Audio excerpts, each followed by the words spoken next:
So for this first video on rendering fur, I chose a wolf, and I'm doing, basically I'm creating this out of my imagination, although I do have the image of this wolf on my computer next to me. And I'm just going to move quickly through process so you can see what I was talking about when I talk about the directionality of fur, changing line style as I go through my render. And right now I've blocked in some base tones, a 20 and a 40. And what I'm doing now, actually what I've already done, is added some strokes, some initial strokes, which are going in that big sweeping pattern from the center of the head out over the eyebrow and curving down. So as I was saying, you're going to find as you render that you will create your tones, and then you'll lose that sense of light and dark as you add texture. These first texture renders are always a challenge that way. So if you're having difficulty with that, don't worry, that's just typical, because we really are ramping up the skill set by going from smooth surfaces to complex textured surfaces. Fur is one of the most complex textures you're going to render. It has color changes, it has changes, constant changes in the actual physical texture with the fur getting shorter, longer. It has changes that are directional, as I've been talking about. And beyond that, you have the fact that fur lifts off the surface, so it creates a sense of space and gaps in the structure, which you'll tend to only start to see developing in your render as it gets later on in the process. So I started with black pencil, and what I'm doing right now is, just make sure my mic is on. Yep. I'm actually going to go back in with some white, and I do not just put a heavy tone of black pencil down. I don't bury the paper. I actually leave the paper exposed by spacing my strokes out here. So I'm actually rendering what a typical wolf has, that kind of steel gray texture, but it also will tend to have kind of a beige and even a brown color creeping in various places. So you can see here I've slowed down, and I'm doing short strokes, landing them roughly in between the dark areas of pencil. And as I move over the eyebrow, I'm going to change direction, actually away from the eyebrow over here. And let's say that I want to put in, because my reference indicates this, a tuft of white fur. So you can see I'm actually switching a little bit more to blending and dropping in a feathered tone of fur there. And then when I switch back to the eyebrow, I go back to doing these short strokes. And you notice I start at the end with pressure and I lift. And that's where that little bit of a gestural quality comes in rendering an animal. Feathers and fur kind of demand that you stay loose, that you don't get too tight with the rendering. So we typically don't use like a French curve to render fur, or we don't use a straight edge. Mechanical objects change your approach. You can really tighten up the rendering process, or really freeze your shapes in place on mechanical objects, but when it comes to living things like animals and plants, there has to be that sense of animation. And so it starts with a good sense of the anatomy of the animal. As I talked about in class, I talked about actually doing a quick review of the skeletal structure. If you're rendering the head of a wolf, take a look at the shape of the skull of a wolf. If you have not rendered this animal before, then look at say a medical render of the muscle structure, and just observe how the muscles flow underneath the skin. And what you'll notice is that they flow in the same direction that the fur is going. So what I'm trying to do here is I'm taking a section of just kind of closing it around the eye, and just I'm going to keep building up the textures here to a point to give you a sense of how I start. And let's see here.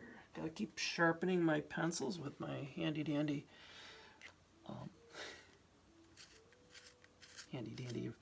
$2.69 pencil sharpener, and look at that, I broke off the white tip of the pencil. I hate that when it happens. Right. So I gotta go back, sharpen again.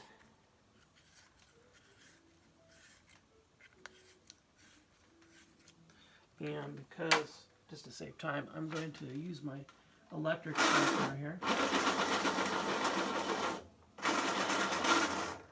See if I can't get that tip sharpened up. And let's see if I can go to my backup white pencil.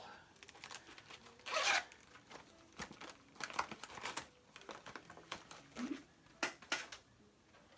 have a gray ready and standing by, but I'd really like to use that white. So let's actually, I'm going to clean it up. Sometimes the materials, the tools do exactly what you don't want them to do in the demo, so I actually had to take a little time here and bring that white pencil back, and it's kind of coming back here.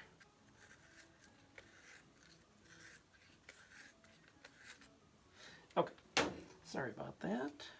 So what I'm going to do is I'm going to go into the area around the eye, and in this case I'm actually going to lead with a black pencil and create that exposed skin area just with light pressure. I could do this just with marker, but let's start with pencil and then take this 20% marker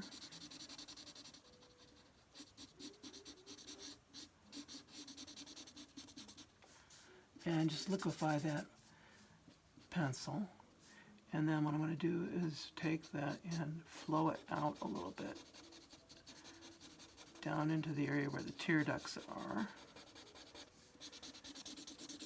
And when you do this, when you actually lay down a layer of pencil and you liquefy it, you actually recontact with the surface of the paper, which allows you to go back over it with more pencil. If you don't do that, you're going to get into the realm of burnishing, and that's where you start to lose control of your render. So right now, I'm going to put in the pupil.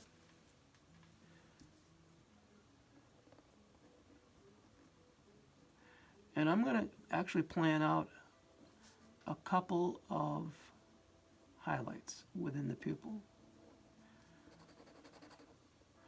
Pupil is actually going to be solid black in almost all cases. So what I'm going to do is just use my pen to fill that shape.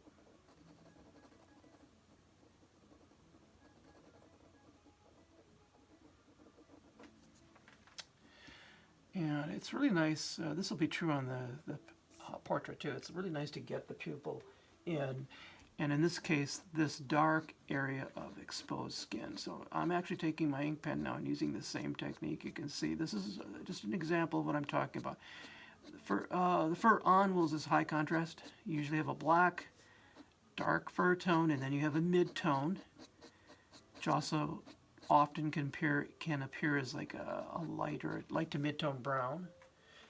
Then you actually have the whiter kind of fluffy, almost downy-like fur that holds heat in on the body.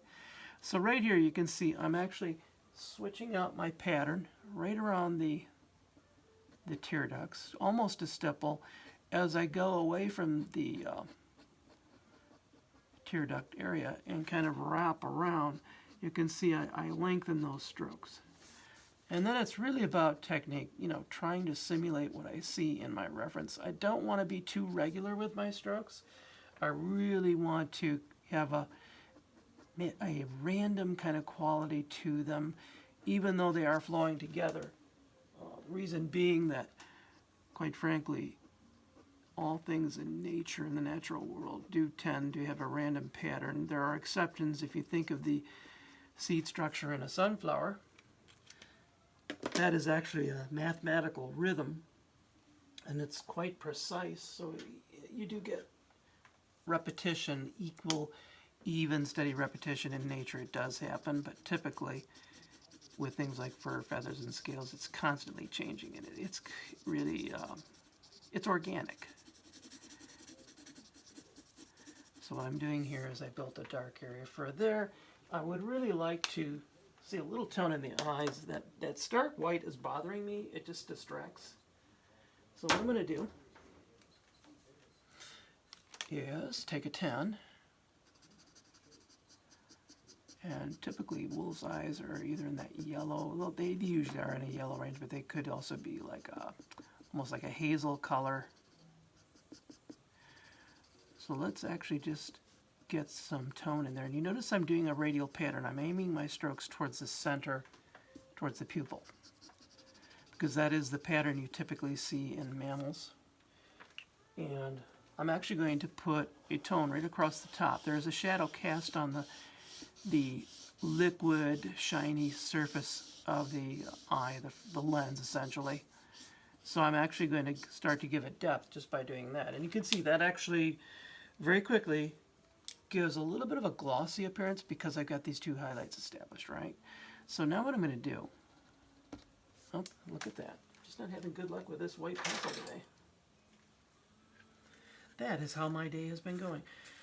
Let's see here. I'm going to use this pencil right up to the nub for this video. Okay, so now,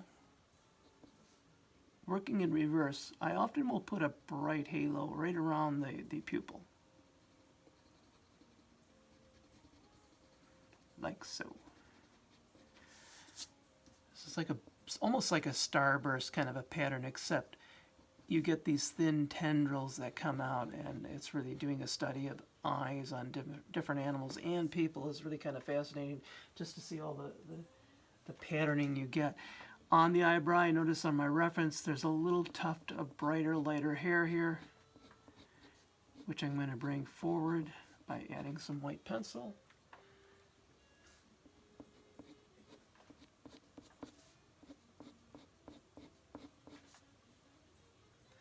Then, returning to the ink pen, I'm now going to go in and really strengthen that exposed black skin. I've heard it said that, like on leopard, well, really on tigers, that the skin changes color with the stripes under the fur, which I'm not sure that if that's entirely true. I've heard that, but definitely on a wolf, that skin, if you see a black skin pattern around the eyes, which you typically do, that doesn't correspond with the fur, which is usually lighter in tone. So here's an example of how pen does not like to go over white pencil, so I've got to kind of slow down and get the dark strokes to show in between. I'm not going to use pen anywhere within the iris of the eye, but I do want to get some of this kind of stipply texture starting here just below the edge of the eyelid. Now, because I'm not using reference photographically, I don't have it sitting next to my render here. I'm doing this more like a conceptual render, just kind of, I really just drew it out of my head. And then actually pulled the piece of reference up to just to kind of reinforce what I'm doing.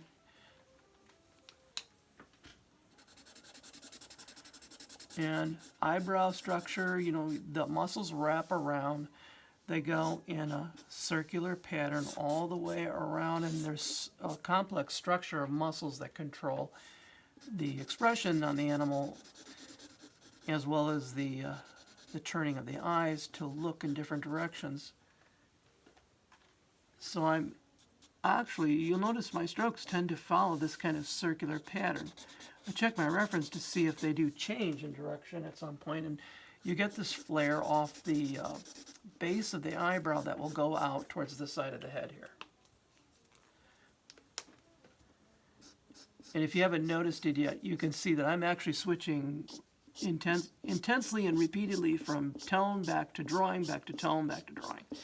It becomes rather seamless, and if you can get comfortable actually switching back and forth, you can actually work faster and control your rendering very nicely. As I get down to this area right here, it's actually white fur. So here's what I'm going to do with white fur. So I'm going to do this transition, and you can see that I'm still getting this arc, the spinning pattern of the fur coming out. So I'm going to continue that. It actually will rotate up and then stop right here at this key line. There's a muscle structure there. Muscles wrap over the eyebrow and over a set of muscles that go under the eye. And so you'll get a fold right here, which I've indicated with kind of a structure, darker tone. And then for the, this is essentially, it's a 0% or 2% white fur. I'm actually putting a few strokes of 20 in there to start showing the texture, because the fur has on a wolf is quite coarse. And I, just as another note, I don't use pencil for that. I actually use marker because just like on white feathers on a bald eagle or a dove, for example, I'm not going to go right to color pencil to do that. I'm going to start very delicately with the light marker tones. And so here I am actually taking a blender to wet that paper area. And you'll notice too, I actually put the strokes in before I wet the paper, and the reason is that I wanted them to have a little sharpness to them. Again, that's another difference about rendering intense textures like fur and feathers and scales, is that now those rules tend to want to reverse themselves depending on the subject. Okay, so I've kind of got a softness there, and to bring some of the sharpness back that I see happening, I'm now going to go back again. So this is that layering idea I keep talking about to get fur to stand out.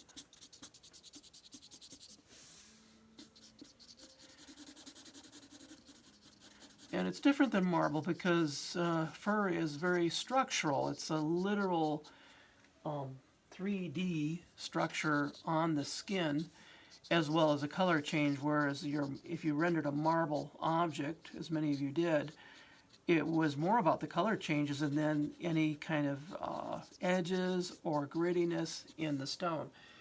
If you're rendering, say, sandstone, especially a weathered stone, then you're talking about physical change in the surface.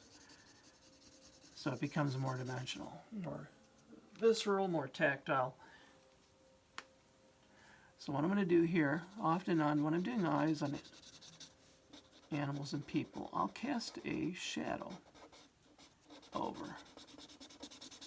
I'm going to run it right over the pupil of the eye here and curve it down, because this is a curving brow. I'm going to curve it down. Remember that glass object, the reflections curve with the shape. The eye is essentially, it is a sphere, right?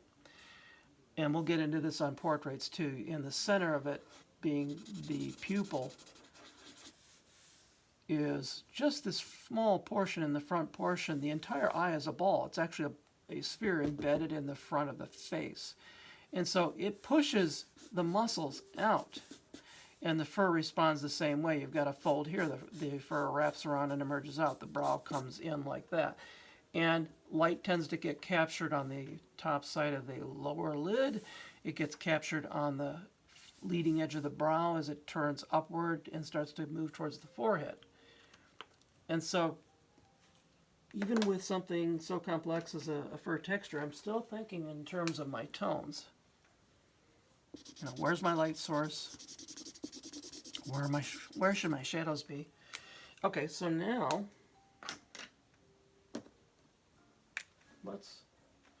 let's get into some stipple.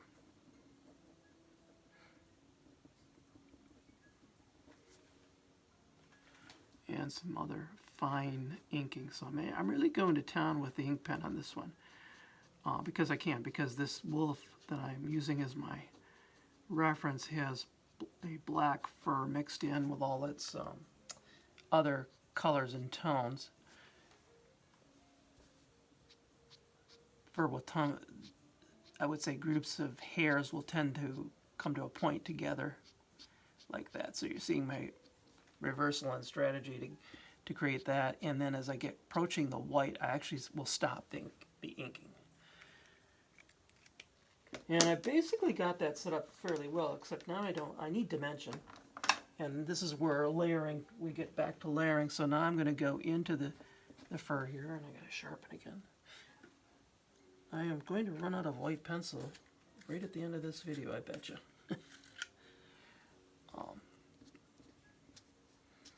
So I'm actually putting these strokes of white pencil over the top to show that kind of salt and pepper quality to the fur.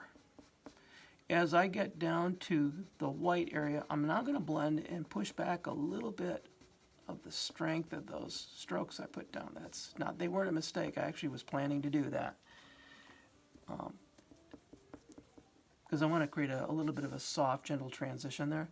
Let's put some white fur creeping up in here. So you know when I want to establish white strongly, I push on the pencil and then I stroke out like that. Up here, as I say, there was this tuft of almost white fur, and the light was getting captured at the top. And you can see I'm actually getting some nice dimension. The combination of the markers first, then black pencil, then inking, and then white pencil over the top, and finally just a light blend gets me to the beginning of my texture. I mean, it gets me to the depth that I want. So not the beginning, but actually far into the texture where you get layering. So if you use just the ink pen and pencil alone, it somehow doesn't have the depth.